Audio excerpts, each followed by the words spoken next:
Sifiwe sana ndugu yangu mtazamaji wa Sibuka TV pamoja na Radio FM masafa yanaanzia kule Lindi. Na wasalimu katika jina la Bwana. Habari ya asubuhi ya leo. Ninayo furaha tena kwa mara nyingine kuweza kupata nafasi hii ya kuzungumza na wewe ndugu yangu mtazamaji na msikilizaji Sibuka TV pamoja na Radio FM. Ni siku nyingine tena nzuri ambayo Mungu ametupa. Biblia inasema ni mpya kila siku asubuhi. Tunapoamka tunajua kwamba ni neema ya Mungu kupata kuamka tena na kuwa na afya na uzima kama hivi ambavyo ndugu yangu ananisikiliza na kunitazama. Nataka sasa tuombe ili tuweze kujifunza maneno ya Mungu kabla hujaenda kazini au katika mipango yako na malengo yako ya mchana wa leo. Tuombe. Bwana wetu Yesu, nakushukuru kwa sababu ya nafasi ambayo Mungu umetupatia tena tukae na kujifunza maneno yako ya uzima. Sema nasi Mungu, sema na ndugu yangu huyu msikilizaji na mtazamaji kutokea Sibuka TV na Radio FM. Naomba sana Mungu kawe katikati yetu. Roho Mtakatifu ukatuhudumie na nguvu zako zikatufunike. Wape kuelewa watumishi wako maneno haya ambayo unataka tuyajue na kwamba tuweze kuyatendea kazi, yaweze kutubadilisha na kutuchonga na kututengeneza tukawe chombo chako kiteule kizuri, safi, kilichokubalika machoni pako. Na kushukuru kwa kuwa Mungu utakuwa katikati yetu katika jina takatifu lenye nguvu Yesu Kristo Mwokozi wetu. Amen. Mtazamaji wangu na msikilizaji wangu wa Sibuka TV, nimekuwa nikijitambulisha kila mara, lakini tuache kujitambulisha kwa sababu inawezekana wewe unanisikiliza na kunitazama labda ni mara ya kwanza. Mimi naitwa mchungaji Daktari Livingstone Dennis kutokea Dodoma. Na tumekuwa na kujifunza mfululizo kujifunza mambo 10 ya kufanya kwa bidii ili uweze kile ambacho Biblia inatuambia, mambo ya kufanya kwa bidii, mambo 10 ambayo tunapaswa kuyafanya kwa bidii. Kwa kupitia hayo basi tuwe na uhakika pia tunaweza kuingia mbinguni, lakini pia kwa ajili ya maisha yetu ya hapa tuweze kuona yanakwenda na kusonga, yanapiga hatua, tunakwenda na hatua. Biblia inasema utukufu hata utukufu, imani hata imani, na hata mabadiliko ya maisha yako kwa ujumla. Haya mambo 10 ni ya muhimu. Sasa tuliangalia mambo 4 siku ya kwanza. Tulipoanza somo hili tuliona mambo 2. Jambo la kwanza ambalo Biblia inataka tulifanye kwa bidii tuliona linaitwa utakatifu. Utakatifu. Tuliangalia maandiko kadhaa siku ile, lakini andiko moja kubwa ni katika kitabu cha Waebrania sura ya 12 mstari wa 14. Anasema kwamba mfanye bidii kuwa watakatifu, mwe na amani na watu wote, na huo utakatifu ambao hakuna mtu atakayemwona Mungu asipokuwa nao. Tulikaza sana kwamba maisha matakatifu ni ya muhimu sana kwa mtu ambaye kwa kweli unataka kumwona Mungu. Huwezi kumwona Mungu bila kufanya bidii. Na utakatifu ndio upata pamoja na kwamba Yesu Kristo alikufa kwa ajili yetu, akaimwaga damu yake ya thamani kwa ajili yetu, lakini bado tunapaswa na sisi kukubaliana na hiyo kazi ya Yesu. Tukishaikubali na kumpokea Yesu kwa Bwana Mwokozi wa maisha yetu, sasa tunapoendelea katika maisha haya tunahitaji kuhakikisha kwamba tunaishi maisha matakatifu duniani. Kusema kwetu, kutenda kwetu na kuwaza kwetu, tunaweka bidii katika hilo. Pasipokuwa mtakatifu huwezi kumwona Mungu. Lakini jambo la pili ambalo tulitazama siku ile ya kwanza tulipoanza lilikuwa linaitwa amani, kwamba lazima ufanye bidii kuwa na amani na watu wote. Nikasema hivi kwamba shetani atajitahidi kutumbukizia adui, kutumbukizia mtu ambaye utamhesabu kuwa adui, labda katika maisha, katika namna unavyokwenda, namna unavyoishi. Shetani ataleta mtu ambaye wewe utaona kama ni adui, na wanaweza kujitokeza. Biblia inasema maadui wengi kuliko nywele za vichwa vyetu, Biblia inasema. Lakini tunapaswa sisi watu watuhesabu kuwa maadui, lakini sisi tusiwahesabu watu kuwa maadui. Tuwe na amani nao na kutafuta namna yoyote ya kutengeneza na kuwa na amani na watu hao. Tuliangalia somo kwa undani, na wale wanaofahamu tuliangalia kwa undani. Haya ndio mambo ambayo yanaweza kuonyesha sura ya mtu wa Mungu. Sura ya mtu wa Mungu. Unaposema mimi nimeokoka, unaposema mimi nampenda Yesu, wokovu ni pamoja na kutafuta kuwa na bidii, kwa bidii kuwa na amani na watu wengine. Naona. Na Biblia inasema wazi katika maandiko mengi kwamba adui yako akiwa na njaa mlishe, akiwa na kiu mnyweshe, akiwa gerezani mwendee, akiwa uchi mvishe. Sasa haya mambo ni mambo ambayo yanatakiwa kufanya kwa bidii sana. Lakini tulipo kipindi cha pili katika mambo haya, tuliangalia jambo lingine la muhimu. Biblia inasema tulifanye kwa bidii kusoma. Tuliangalia maandiko katika kitabu cha Timotheo wa kwanza sura ya 4 mstari wa 13 kwamba msome kwa bidii. Hata nitakapokuja Paulo anasema, anamwambia Timotheo, fanya bidii katika kusoma. Na hasa tunapozungumza kusoma katika Biblia, tuna maana ya kwamba kusoma Biblia, kusoma maandiko matakatifu, kujikita katika kusoma maandiko ni kazi, na shetani anapiga vita hiyo jambo la kusoma.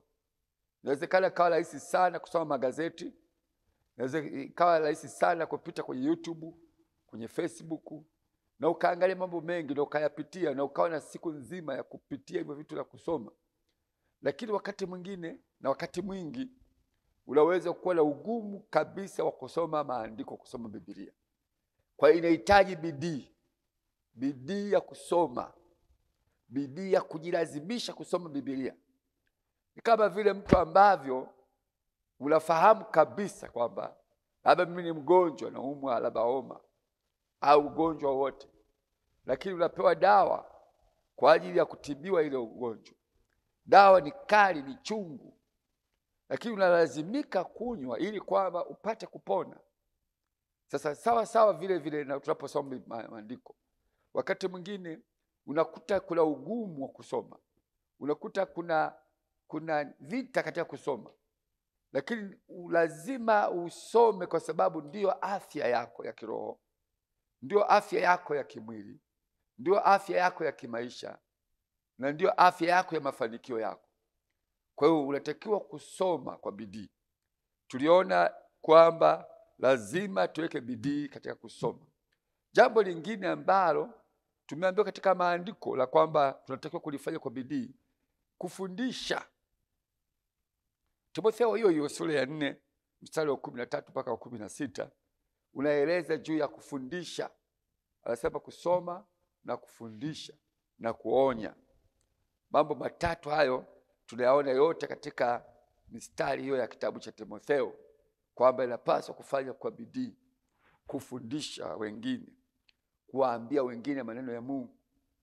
Na katika kitabu cha Kumbukumbu la Torati tulipitia pale sura ya 6 mstari wa 6 mpaka wa 7 unasema ufanye mambo haya kwa bidii, kufundisha uketipo, uyasome na kuyafundisha uketipo na ulalapo na hata utembeapo njiani, unapokutana na watu wengine. Ufundishe neno la Mungu, waambie watu habari za Yesu, kwa sababu neno ni Yesu Kristo. Kusoma kitabu cha Yohana sura ya 1 mstari wa 1, hapo mwanzo palikuweko na neno, naye neno alikuweko kwa Mungu, naye neno alikuwa Mungu, na vyote vilifanyika kwa huyo. Pasipo yeye hakuna kilichofanyika. Ndani yake ndimo mlikuwemo uzima, na ule uzima ulikuwa nuru ya watu, nayo nuru yang'aa gizani, na giza halikuiweza hiyo nuru. Sasa mstari wa 14 unasema neno alifanyika mwili akakaa kwetu. Kwa hiyo neno ni Yesu. Kwa hiyo tunapozungumza habari za Yesu, tunapowaambia watu habari za Yesu Kristo, maana yake lazima itaambatana na neno la Mungu ambalo ndio Yesu mwenyewe. Lazima waambie watu, lazima washuhudie watu. Biblia inasema tufanye mambo haya kwa bidii. Ndugu yangu, mtazamaji wangu na msikilizaji wangu wa Sibuka TV, sijui kama wewe ni mtu wa Mungu, na kama kweli ni mtu wa Mungu, haya ndio mambo ya muhimu sana kuzingatia, na unapaswa kuyafanya kwa bidii zote.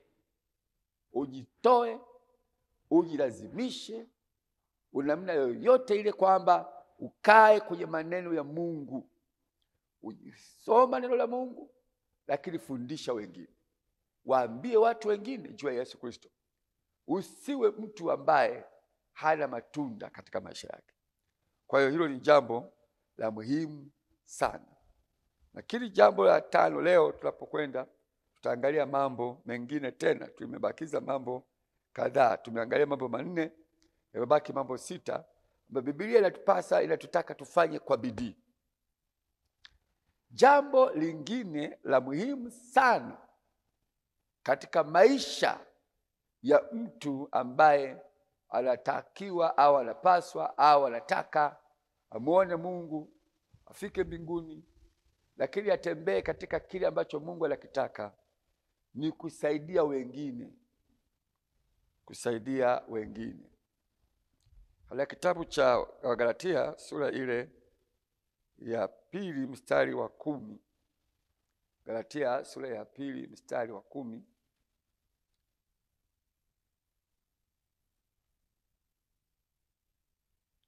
Kitabu cha Wagalatia sura ya 2 mstari wa 10 unasema hivi: ila neno moja tu walilotutakia, tuwakumbuke maskini. Tuwakumbuke maskini. Nami neno hilo nalikuwa na bidii kulifanya, la kuwakumbuka maskini. Anasema ila neno moja, tarudia mstari huo, ila neno moja tu waliotutakia, tuwakumbuke maskini. Nami neno hilo nalikuwa na bidii kulifanya.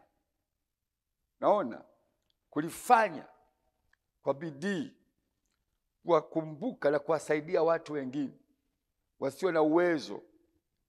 Naona wasio na uwezo, wenye hali ya chini. Naona waliopungukiwa, kusaidia watu wengine. Biblia inasema tufanye jambo hilo kwa bidii. Unapoona neno limeandika bidii, maana yake panahitaji maamuzi magumu, panahitaji kuweka nia, panahitaji kuhakikisha kwamba unajilazimisha. Maana yake ni kitu ambacho wakati mwingine mwili unakataa, au hali ya kawaida ya kibinadamu inakataa, lakini unatakiwa kulazimisha kufanya kile ambacho mwili unakataa, au hali yako ya kawaida inakataa, akili yako inakataa.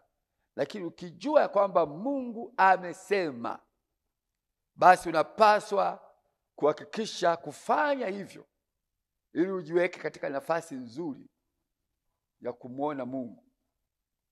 Sasa hili anasema Paulo, hili jambo tulijulishwa na ndugu zetu mitume waliotembea na Yesu Kristo, walioishi na Yesu Kristo, na walitujulisha kwamba tunapaswa kuwakumbuka maskini, kuwasaidia maskini. Kwa hiyo Paulo anasema kwa neno hilo sisi tulifanya bidii kulifanya. Tulifanya bidii kulifanya. Yako maandiko mengine yanazungumza katika kitabu hicho cha Galatia sura ya 6. Galatia sura ya 6 kuanzia mstari wa 6.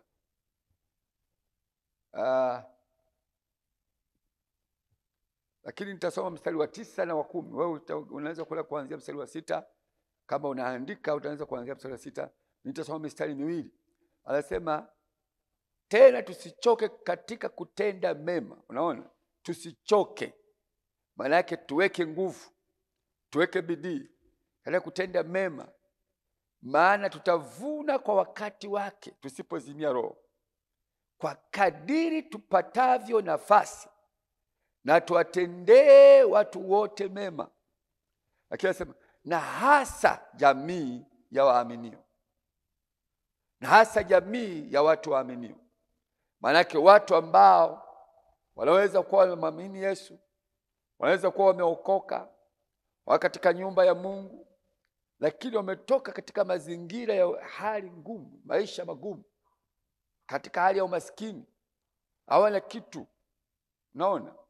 Maisha yao ni ya chini, ni ya duni.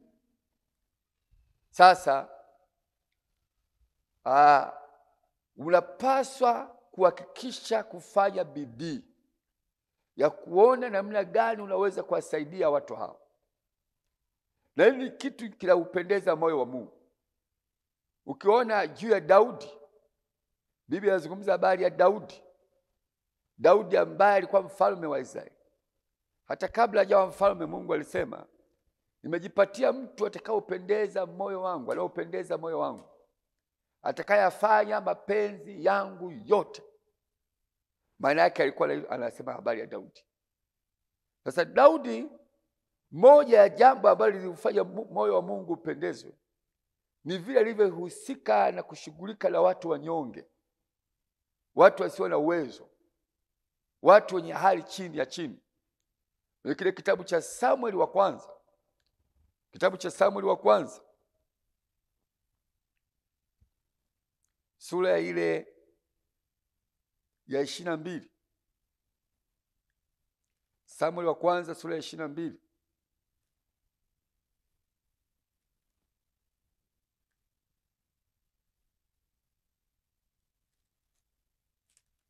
Samueli wa kwanza sura ya 22.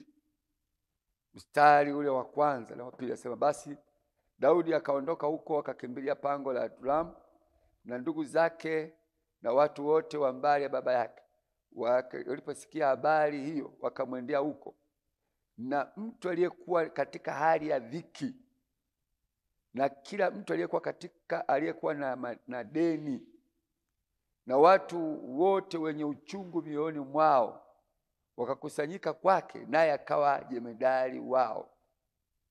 Nao walikuwa pamoja naye walipata kama watu 400.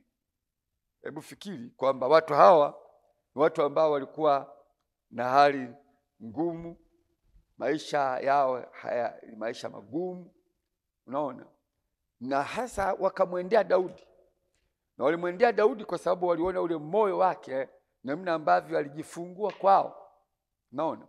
Kwa lazima tufahamu kwamba kusaidia watu wenye dhiki, wenye shida, wenye tabu, wenye mateso ni neema, ni mpango wa Mungu.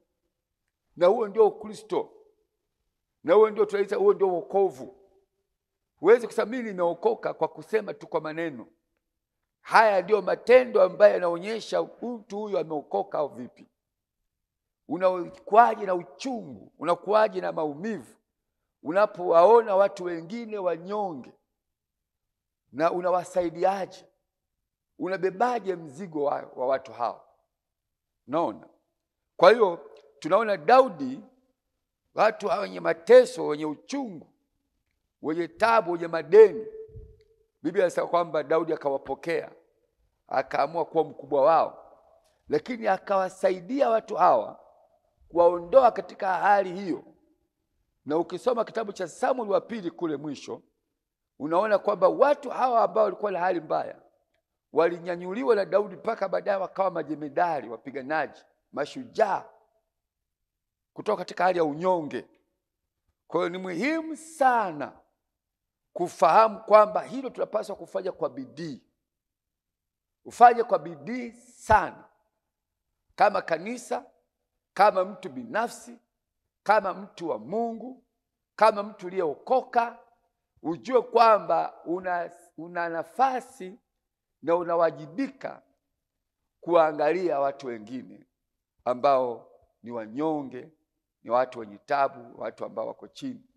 Sasa Biblia inasema hapa hasa jamaa ya waaminio.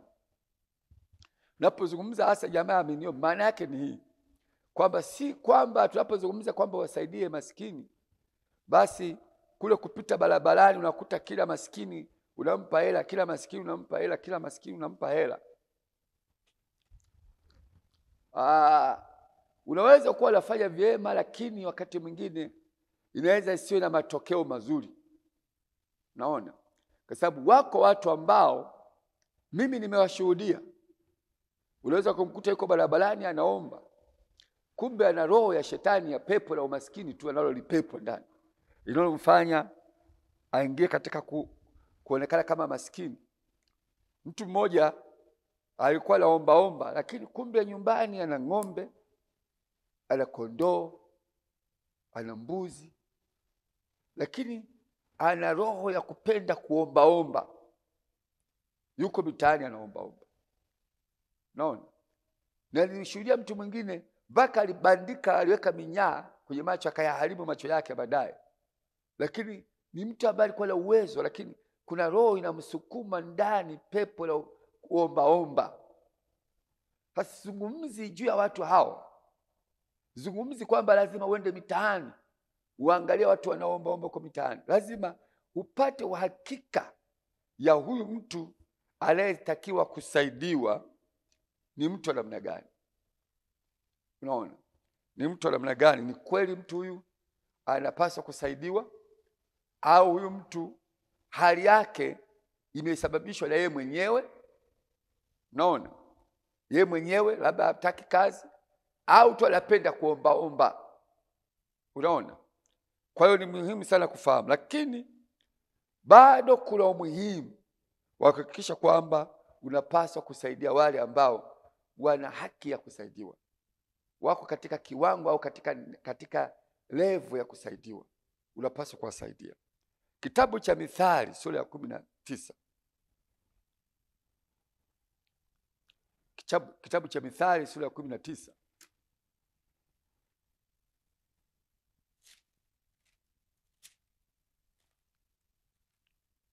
Kitabu cha Mithali sura ya 19 kinasema, mstari wa 17, anasema amhurumiaye maskini humkopesha Bwana, naye atamlipa kwa tendo lake jema. Naona, amhurumiaye maskini humkopesha Bwana, naye Mungu atamlipa mtu huyo kwa hilo tendo jema. Kwa hiyo unaposhughulika na mtu ambaye hata jicho la Mungu linaona huyu anapaswa kusaidiwa, na wewe uko tayari kumsaidia mtu huyu, Biblia inasema unamkopesha Mungu. Kwa hiyo hivi vitu vinapaswa kufanywa kwa bidii. Moyo unaweza kuwa mzito, hali ya kawaida unaweza kukuta ina ugumu, lakini unapaswa kuona kwamba kuna muhimu wa kumsaidia mtu ambaye ana hali ngumu. Lakini kitabu cha Mithali sura ya 21 na mstari wa 13, Mithali 21 mstari wa 13 unasema, azibaye masikio yake asisikilize kilio cha maskini, yeye naye atalia lakini hatasikiwa. Atalia lakini hatasikiwa. Kwa kadri ambavyo huko tayari kusikiliza watu ambao ni wahitaji. Ninapozungumza wahitaji, maana yake ni mhitaji kweli kweli, sio yule ambaye uhitaji wake umetokana na kujisababishia yeye mwenyewe. Unaona, amekuwa mvivu labda wa kazi, hataki kufanya kazi, au amekuwa mtumiaji wa hela vibaya, au amekuwa na mambo ambayo yamejisababishia mwenyewe kufikia hicho kiwango. Sizungumzii juu ya watu hao, lakini ukweli kwamba mtu ambaye ana kiwango hicho ambacho hata jicho la Mungu linasema huyu anapaswa kusaidiwa, lakini wewe unampita huyo mtu, basi ujue hata kama ukiomba Mungu anasema hatasikia. Ninapozungumza haya, kitabu cha Yakobo sura ya 1, kitabu cha Yakobo sura ya 1 kitabu cha Yakobo sura ya 1 na mstari wa 27 inasema, dini iliyo safi isiyo na taka mbele za Mungu Baba ni hii: kwenda kuwatazama yatima na wajane katika dhiki yao na kujilinda na dunia pasipo mawaa. Yaani maana yake nilikuwa kusikia passion, kusikia kuhurumia watu wengine, kuwa na ule moyo wa kuwahurumia watu, kuwasaidia wasiokuwa na uwezo. Naona sasa napozungumza hivi, pia Biblia imetoa maelekezo hata wakati wale wajane. Anasema kuna wajane ambao wanapaswa kusaidiwa, lakini si kila mjane anapaswa kusaidiwa. Biblia imetoa maelekezo hata juu ya wajane tu. Umesema kwamba mjane ambaye anaweza kusaidiwa ni mtu ambaye amekaa zaidi ya miaka 60, kuanzia miaka 60 na kuendelea. Kama ni mjane kijana, anasema mjane ambaye bado umri wake hujafika hapo, asishughulikiwe, asiwe mzigo kwa kanisa, kwa sababu huyo mtu anapaswa kuolewa au anapaswa kufanya kazi. Naona bado ana nguvu ya kufanya kazi. Ni mjane lakini ni mtu ambaye ana nguvu ya kufanya kazi, lakini pia anaweza kuolewa. Bado ni mtu mwenye umri ambao anaweza kaolewa tena. Kwa hiyo huyu mjane asiandikwe. Biblia inazungumza katika kitabu kile cha Wathesalonike kule, asiandikwe, yaani asiwekwe kama sehemu ya watu kusaidiwa kanisani, lakini anapaswa kusaidiwa na kuelekezwa cha kufanya ili afanye kazi zake mwenyewe na awe na wakati na Mungu pia. Unaona? Kwa hiyo ametoa, lakini akasema hata huyu mjane aliyetimiza miaka 60 na kuendelea, anasema lakini pia aangaliwe kwamba je, alifanya nini? Maisha yake yalikuwaje? Aliwahurumia watu wengine? Aliwasaidia watu? Aliosha miguu ya watakatifu? Alifanya nini? Na maana yake awe na sifa za namna fulani. Kwa hiyo unapowasaidia watu kama hao, unakuwa unamkopesha Mungu watu ambao wana sifa ya kusaidiwa. Ndio maana nazungumza kwamba anasema hasa jamaa ya waaminio. Kwa hiyo ndugu yangu, mtazamaji wangu na msikilizaji wangu wa Sibuka TV pamoja na Radio FM, ni muhimu kujua lazima uwe na moyo wa huruma. Naona uwe na compassion. Naona una moyo wa kuhurumia watu wengine, una moyo wa huruma kwa watu wengine, una moyo wa kujitoa kwa ajili ya watu wengine, una jicho la kutazama uhitaji uliopo na unahurumia ule uhitaji uliopo. Naona, na utaona Mungu akikufanyia mambo maajabu sana. Tumekuwa tukiishi maisha kama hayo. Mimi na mke wangu wakati mwingine hapa kanisani tulimwona mama mmoja mjane, na amefiwa na mume wake, na ni mtu ambaye si mtu anayeishi maeneo hayo. Yaani alipoolewa alitolewa mbali kwao huko Mtwara, na sisi tuko Dodoma Kongwa. Sasa alipofiwa na mume wake akabaki hapo katika mji wa Kongwa, lakini pia hakuwa na watu wa karibu kumsaidia, hata ndugu, hata wale watu wa karibu na mume wake walikuwa kama na wao wana hali ngumu ya maisha, lakini na wengine walikuwa hawamjali sana. Kwa maisha ya mtu huyu yalikuwa maisha magumu, na hana mahali, amenyang'anywa sehemu ya kuishi, hana nyumba.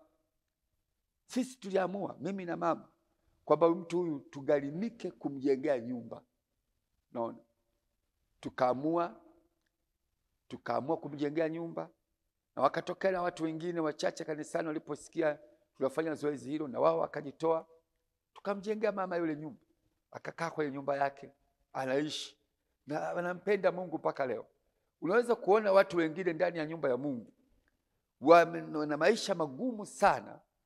Tafuta namna ya kuwasaidia, badala ya kusema tu na kusema nitakuombea. Lakini wakati mwingine anaweza akajikuta hata wakati mwingine akashindwa kuwa na mwelekeo wa kwenda kwa Mungu, si kwa sababu ya makusudi, lakini kwa sababu amekosa kusaidiwa kutoka pale chini aliko, ili afike mahali aweze kujitegemea na aanze kufanya mambo na kisha aingie mbinguni. Kwa hiyo ndugu yangu mtazamaji na msikilizaji wangu wa Sibuka TV, Naona Roho Mtakatifu ameona kulipanua hili jambo moja leo la kuwasaidia wengine. Nilidhani kwamba tungeangalia vipengele viwili, lakini tumeangalia kipengele hiki kimoja tu katika siku ya leo. Naomba kwamba kiwe baraka kwako na kwamba ukakitendee kazi, na ili kwamba uanze kuona matokeo. Mungu wa Ibrahimu na Isaka na Yakobo akubariki na kutakia mchana mwema unapoingia kazini na kwenye shughuli zako. Sasa tuombe.